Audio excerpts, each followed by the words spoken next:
Bienvenue sur Swansea, le podcast qui vous fait découvrir des initiatives positives et les projets impactants de notre génération, qu'on ait 18 à 29 ans. Nous sommes partis à la rencontre de nos sources d'inspiration et des vôtres aussi pour leur faire gagner de la visibilité, relayer leurs actions et vous motiver, vous aussi, à vous lancer. Bon épisode!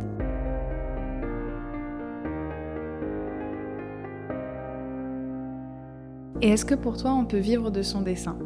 Eh bien, oui, on peut. C'est compliqué, mais on peut. En fait, il faut pas être fermé sur une seule chose. En tout cas, moi, c'est comme ça que je le vois. Dans le sens où si je faisais que de la colorisation, ça me suffirait pas encore pour en vivre.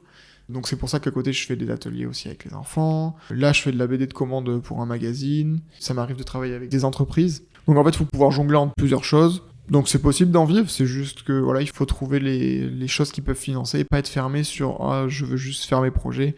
Même si du coup, c'est vrai que des fois, à force de faire des projets qui sont pas forcément des projets de cœur ou qui parlent plus que ça, sur le long terme, c'est vrai que ça peut être un petit peu lassant et pas forcément le plus intéressant créativement, même si en vrai, dans chaque projet, il y a des choses à prendre qui sont intéressantes. Si je m'éclate pas forcément sur le dessin, bah peut-être que par contre je vais apprendre des choses et m'amuser sur la colo ou toujours moyen de trouver un truc qui plaît et puis faire les choses à fond quoi. Donc pour toi, faut être multi-projet, faut pas dire non aux opportunités et en tout cas y voir le positif. Ouais, c'est ça. Et bon, après, faut faire gaffe aussi à pas accepter trop de choses. Mais ouais, en fait, le problème, c'est un métier indépendant. Donc, il y a vraiment des périodes où il va y avoir rien du tout. Par exemple, l'année dernière, le mois de décembre, j'ai rien eu. Voilà, il y avait rien, à part 2-3 ateliers qui se font régulièrement, en fait, chaque semaine. Il n'y a pas eu d'autres rentrées d'argent, pas d'autres projets. Mais c'était pas grave parce qu'en fait, les mois d'avant, j'avais bossé à fond, limite un peu trop. Et donc, au moins, ça m'a permis de faire une petite pause, refaire de la création, redémarcher sur d'autres projets, repartir sur des projets un peu plus de cœur. Et après, en fait, ça repart. Et voilà. Donc, en fait, quand il y a un projet qui arrive, bon, des fois, c'est pas gérable. Il faut savoir l'accepter aussi. C'est pas toujours évident. Parce qu'il peut y avoir vraiment des moments où il y a rien. Et puis, il peut y avoir des mois où alors t'as 5 projets en même temps. Comment tu gères ces moments de creux, justement ? Du coup, comme la plupart du temps, j'ai pas le temps de faire des projets pour moi ou pour les dossiers d'édition, des choses comme ça. En fait, je les gère vraiment. Je rappelle les scénarios, je fais OK, c'est bon. Là maintenant, j'ai du temps. Je vais pouvoir enfin bosser sur le scénario que tu m'as envoyé et ça va aller à fond. Bon, du coup, en fait, je m'arrête pas vraiment, mais tu reprends les contacts passés ouais. Et tu renoues avec les projets qu'on t'a proposés il y a peut-être quelques mois quand t'étais dans le rush. Ouais, c'est ça. C'est quoi les qualités pour toi d'un bon indépendant ? Alors, les qualités d'un bon indépendant, la plus importante, je dirais que c'est qu'il faut réussir, et c'est pas le plus évident, il faut avoir une certaine autodiscipline. Pour travailler, il faut pas mal se connaître. Ce que je veux dire, c'est qu'il faut se connaître sur son rythme de travail, ce qu'on est capable de faire, et toujours prévoir un peu plus de temps que ce que ça demanderait. Mais du coup, dans l'idée, ce serait, voilà, si sur un projet qui me demande pour sûr 2 jours, je vais à dire une deadline qui m'en laisse 3 ou 4 parce qu'il peut toujours y avoir en fait le commanditaire qui dit il faut des retouches en fait, il faut des retouches, ça va demander du temps supplémentaire qui est pas forcément le temps prévu quoi. Est-ce qu'il y a un fil conducteur à tes projets de dessin ? Oui, je pense, en fait c'est quelque chose qui se dessine aussi où on se rend compte au fur et à mesure.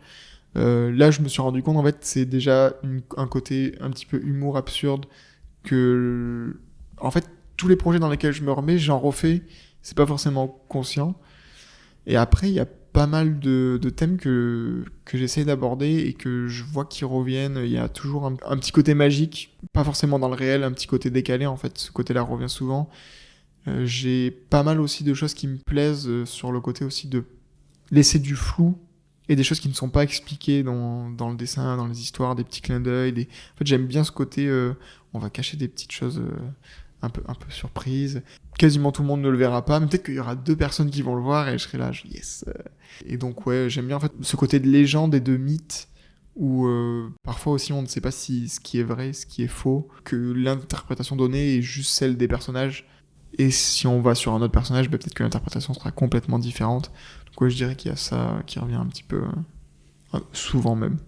Et pour faire le lien avec ta réponse, est-ce que tu fais passer un message par tes personnages ? Ça dépend des projets. Je pense qu'il y en a où j'essaye de faire passer un message et c'est souvent par l'absurde en montrant quelque chose de mal qui est vraiment mal, que c'est vraiment quelque chose de mauvais, c'est admis, en le montrant comme par un personnage qui dit oui c'est génial et mettre en fait une fausse bonne morale. Ça c'est un truc qui me fait beaucoup rire, et qui est peut-être un des messages que je mets un petit peu. Après, en fait, je pense qu'il y a beaucoup de choses qui sont inconscientes, ou alors c'est des parties de moi et qui me représentent ou qui représentent un peu ma façon de penser. Mais après, ça change un peu sur chaque projet, donc je dirais pas qu'il y a une ligne directrice de ce dont je veux parler. Mais par exemple, en ce moment, il y a quelque chose qui, par mon entourage, par plusieurs choses, qui me touche beaucoup, et je sais que j'ai des projets où j'ai envie d'essayer de parler de ça. C'est par exemple le fait d'être un peu perdu dans ce qu'on veut faire, parce que c'est une chose par laquelle je suis passé, par mon parcours scolaire.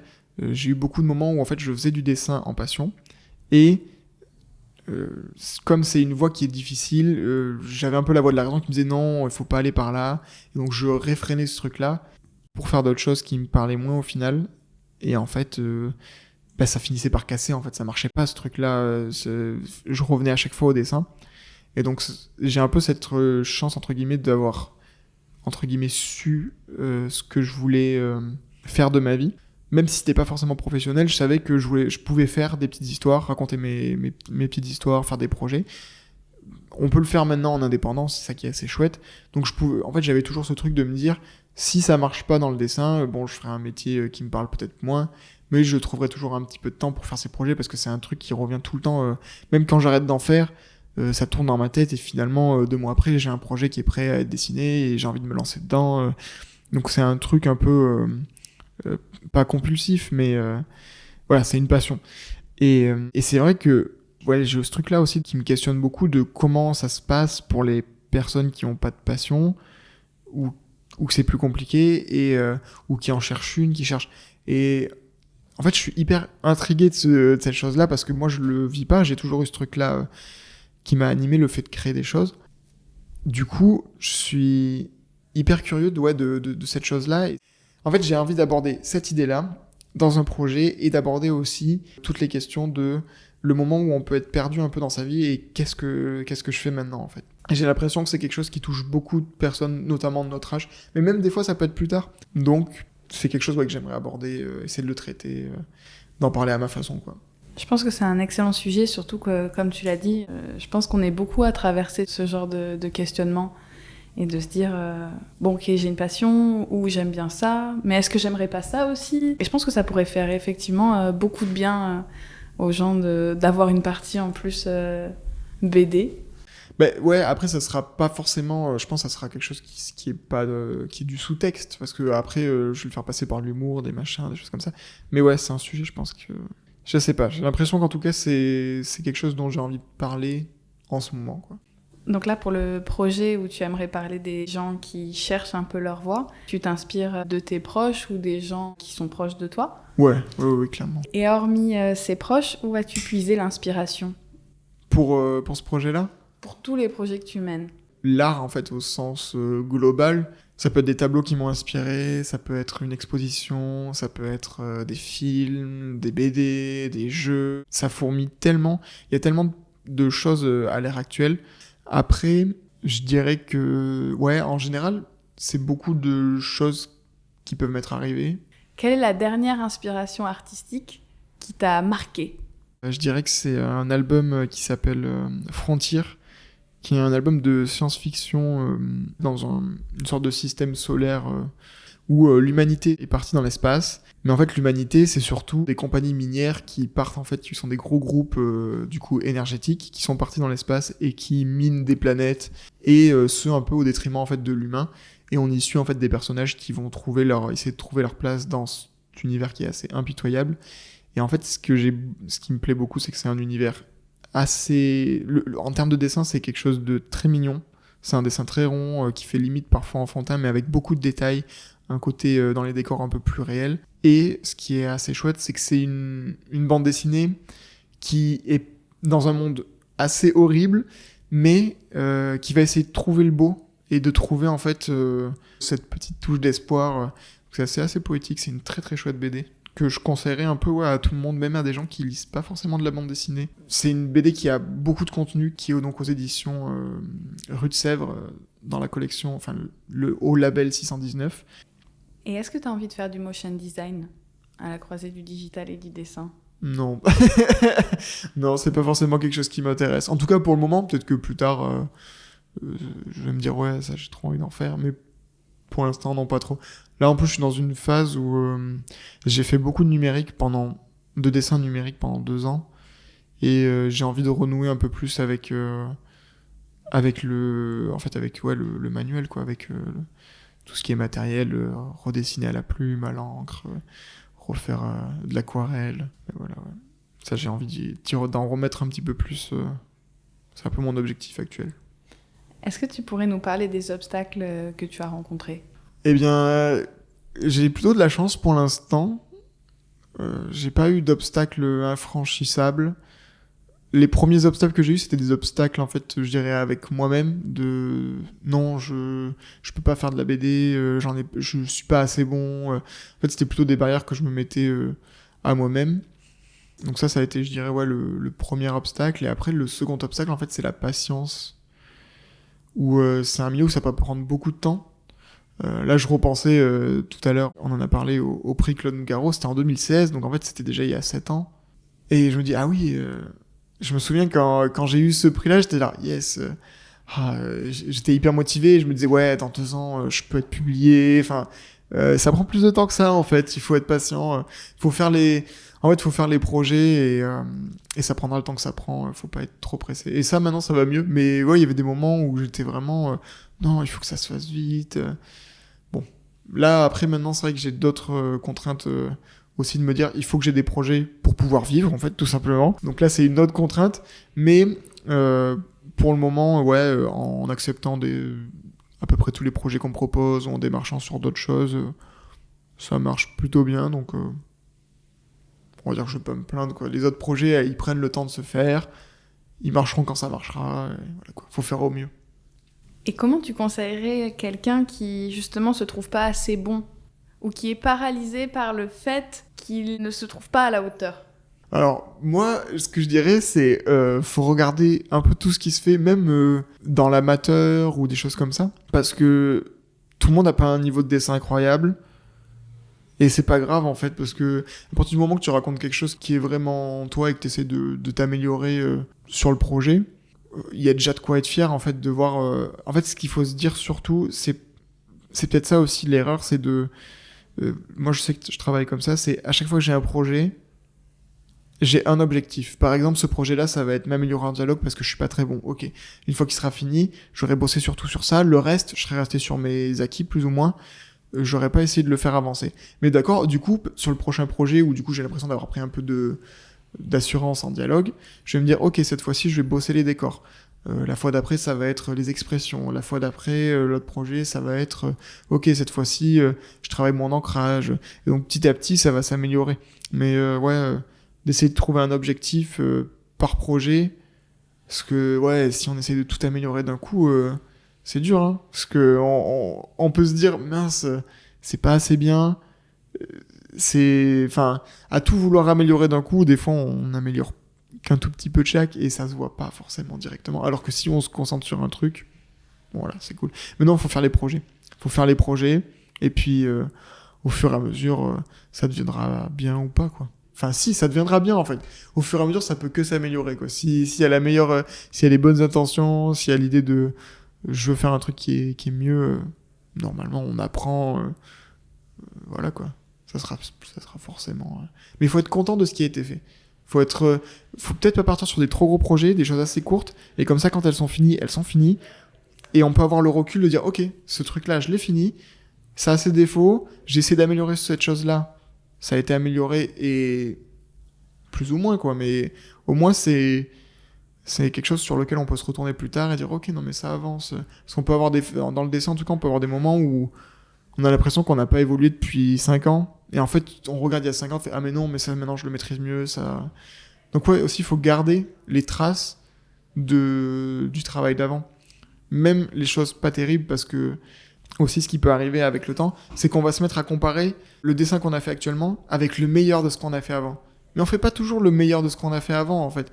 Il y a forcément eu, au moment où j'ai fait ce meilleur dessin, d'autres dessins qui étaient pas bien, et donc c'est juste qu'il faut en faire d'autres, et puis voilà, je pense que faut pas se miner, et puis faut faire les choses à partir du moment qu'on y prend du plaisir.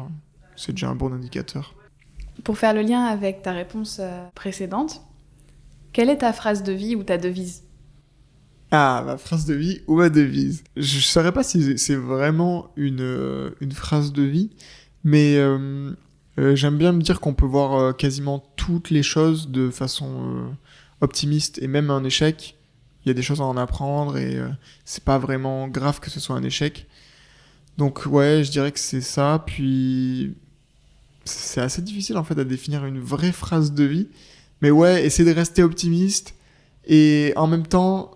Mais ça, après, c'est quelque chose qui est plus symptomatique par rapport au milieu en lui-même. Quand j'ai un potentiel projet, c'est pas forcément signé. J'essaie de m'en réjouir, mais de pas trop non plus me projeter en mode c'est fait maintenant. Tant qu'il y a rien de signé, c'est pas sûr. Donc ça peut être bien, il faut s'en réjouir de ce truc, de ça peut être bien, mais que ça soit pas trop non plus au point où je sois complètement déçu parce que ça se fait pas, quoi. Ouais, c'est ça. Essayer de prendre du recul en général et de rester un petit peu optimiste. C'est un peu ce que j'essaye de faire. Et tu nous en as parlé un petit peu tout à l'heure, mais est-ce que tu pourrais nous citer 2 ou 3 BD que tu recommanderais à quelqu'un de notre génération qui connaît pas du tout cet univers ? Ouais, j'ai fait une petite liste. Donc là, il y a déjà, j'ai parlé tout à l'heure de Frontières. Dans la même collection, il y en a une autre qui est de la science-fiction aussi, qui s'appelle Shangri-La, qui est pareil, un gros album de science-fiction dans l'espace. Je conseillerais en action, pour des personnes qui aiment bien tout ce qui est film d'action ou un peu policier, il faut Flinguer Ramirez, qui est un superbe album hyper accessible avec un découpage très on sent, je crois que le gars a fait de l'animation, on sent que c'est du coup il y a quelque chose de très cinématographique, ça c'est très très sympa. En romance, je conseillerais Voleuse, qui est une BD de Lucie Brion, qui est très mignonne, très jolie et très drôle aussi, avec un dessin un peu à mi-chemin entre le manga et en même temps il y a quelque chose d'assez américain, je trouve, dans certaines façons de dessiner. Enfin, il y a beaucoup d'inspiration même web, je trouve, sur cette BD là. Je conseillerais aussi Lettres perdues, qui est quelque chose de plus poétique, un peu dans le sens qui ressemble un petit peu à ce que se ferait dans la lignée des films des studios Ghibli. Avec un monde assez enchanteur et en même temps beaucoup de poésie. Donc ça, je conseillerais ça aussi. Je conseillerais en humour Zai Zai Zai Zai Zai, qui est un superbe album absurde, qui est vraiment très drôle et hyper accessible, où le principe, en fait, le pitch de base, c'est un gars qui va faire ses courses. Il allait acheter un poireau et à la caisse, en fait, on lui demande sa carte de fidélité et il l'a oublié dans son autre pantalon. Et à partir de là, en fait, ça devient une sorte de scandale d'État. Il se fait poursuivre par la sécurité. Ça devient, en fait, le sujet dont tout le monde parle à la télé. Le gars est en fuite à travers la France. C'est le fugitif numéro 1. Et c'est quelque chose de complètement absurde qui me fait beaucoup, beaucoup rire. Où je conseillerais aussi Lou Sonata, qui est la suite de la BD Lou, qui est une BD jeunesse. Et Lou Sonata, c'est en fait la suite où on suit le personnage de Lou dans ses études, et c'est super mignon, super doux. Et c'est vraiment, je pense que ces BD-là sont plutôt accessibles à des personnes qui auraient jamais lu de bande dessinée. Ils vont trouver leur bonheur. J'espère, ouais. En tout cas, moi, c'est ce que je conseillerais.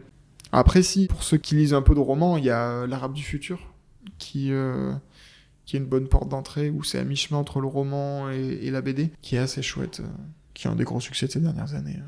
Et une BD technique pour ceux qui lisent déjà beaucoup de BD ? Là, comme ça, en premier lieu, je serais pas vraiment donné en particulier. Je vais dire le dernier que j'ai lu, qui est un petit peu plus technique, mais qui est très chouette, qu'ils ont ressorti en petit format, qui est une BD très sympa, qui s'appelle Punk Rock Jesus. Et le principe, c'est aux États-Unis, une entreprise qui fait de la télé-réalité, qui est hyper riche, décide de lancer une télé-réalité sur un clone de Jésus. Donc ils disent, voilà, on a trouvé un suaire dans lequel il y aurait eu le corps, on a retrouvé de l'ADN. Grâce aux technologies, on va faire un clone de Jésus, et on va faire une télé-réalité sur toute sa vie. Et c'est hyper intéressant, ça traite de plein de sujets un petit peu problématique aux États-Unis. Et c'est très très chouette. C'est une bonne BD un peu déprimante avec un dessin qui est incroyable. Un dessinateur qui s'appelle Sean Murphy. Et si on inventait un ministère de la BD, tu pourrais nous donner un axe prioritaire que tu mettrais en place concrètement? Le premier, ça serait hyper important, ça serait d'avoir vraiment un vrai statut auteur, ce qui est en cours, mais c'est en cours depuis longtemps. Ouais, un statut qui est vraiment très bien...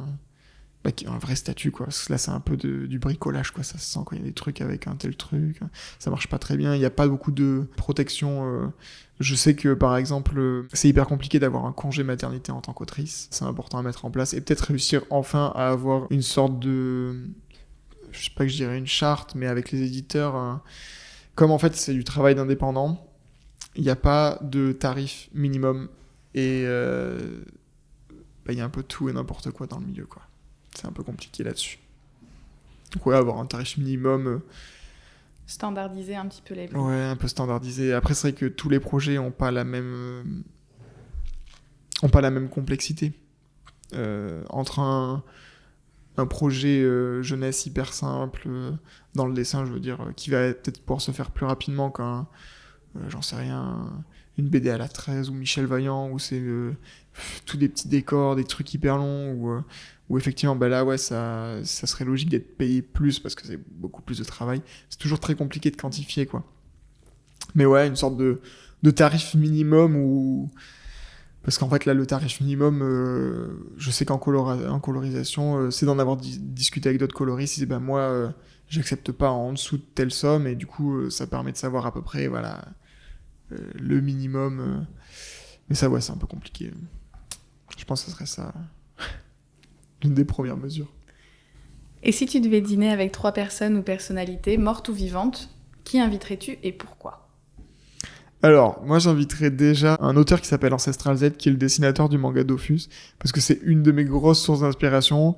J'ai déjà pu discuter avec lui, et c'est quelqu'un qui est très drôle, donc j'aimerais bien rediscuter avec lui à l'occasion, c'est quelqu'un que j'aime beaucoup. Je mettrais Akira Toriyama, le dessinateur de Dragon Ball, parce que c'est quasiment impossible de discuter avec lui, parce que c'est quelqu'un qui est vraiment dans l'anonymat. Il y a très peu de photos de lui. Je crois qu'il y a une photo on a vu une photo de lui depuis la fin de la publication de Dragon Ball, ce qui était déjà dans les années 90, quoi, ça date. Donc voilà, j'aimerais bien discuter avec lui, je pense qu'il y aurait plein de trucs intéressants à dire, surtout que c'est quelqu'un qui est reconnu qui dans les interviews, dans ce qu'on en rencontre, c'est quelqu'un qui est assez flemmard, entre guillemets, dans le sens où il essaie de se débrouiller pour être le plus efficace possible, pour que ce soit... en fait, assez rapide, qu'on peut pas se perdre dans le détail. Donc là-dessus, je suis assez admiratif. Et ouais, donc il y a un petit truc qui me... Je sais pas, j'aimerais bien avoir les coulisses de comment ça s'est passé, la publication, même si c'est un travail acharné. Faut savoir qu'au Japon, en fait, ils publient un chapitre par semaine. Et c'est un travail, mais monstrueux. Et il n'y a pas de pause, quoi. C'est assez flippant. Ça fait pas forcément rêver, quoi. Mais ça serait intéressant d'avoir son ressenti là-dessus. Et après, en dernier, j'en avais mis 2, parce que je savais pas trop, j'hésitais entre les deux. Mais on va dire Neil Gaiman, qui est un auteur que je connais assez peu, en fait, ses œuvres. J'en ai lu quelques-unes, et de ce que j'en ai lu, ça me plaît beaucoup. J'aimerais bien discuter avec lui de sa vision de Dieu, mais dans un monde moderne. Et ouais, non, ça m'intéresserait pas mal. Je pense que ça peut être sympa de discuter avec lui. Ouais. Donc je pense une tablée comme ça, un peu, du coup, c'est beaucoup d'auteurs de BD ou manga, mais... Ouais, après, je sais pas. En fait, le problème, c'est qu'il y a tellement de monde possible. Ou alors, il y en a aussi que j'ai déjà rencontré, il y en a où j'ai pu rencontrer et je suis assez déçu. Donc, où c'est des gens, en fait, qui ont des œuvres qui sont intéressantes, mais où il n'y a pas forcément de discussion qui se met en place. Donc, c'est comme ça, c'est tout. Mais ouais, non. Après, ça se trouve, ça changerait. Tu me reposes la question demain, ça changerait. Ça ferait un bon dîner, en tout cas. Ouais, peut-être. Je pense que ça serait rigolo. Intéressant. Et la dernière question, parle-nous d'une de tes sources d'inspiration, mais dans notre génération cette fois, qu'on pourrait interviewer sur Swansea. Je parlerai de Hugo Yames, un ami à moi qui fait On a fait en fait le même parcours, on vient du même lycée. Et lui, en fait, maintenant, il bosse, il fait de l'animation pour différents studios, donc en tant que storyboarder. Donc là, c'est plutôt chouette. Moi, je trouve ça assez inspirant. Ouais. C'est totalement une autre façon de travailler, mais dans un milieu qui est assez similaire, dans le sens où c'est du travail en studio, c'est du travail à plusieurs. Donc ouais, je dirais Hugo Yamès. C'est noté. Merci beaucoup Gabriel. Je suis ravie de t'avoir reçu et je te souhaite plein de positifs pour tes prochains projets. On aura hâte de suivre tout ça et puis à très vite, j'espère. Ouais, merci beaucoup. Merci à toi, Ilona. Puis à très vite. Si vous avez aimé cet épisode, n'hésitez pas à mettre 5 étoiles sur le podcast et à le partager le plus possible à vos amis, à vos proches et à vos propres sources d'inspiration. Retrouvez-nous également sur tous nos réseaux sociaux en tapant swansea.co et sur notre site internet du même nom. Alors, on a besoin de vous, donc à la semaine prochaine, car désormais, c'est à nous de parler.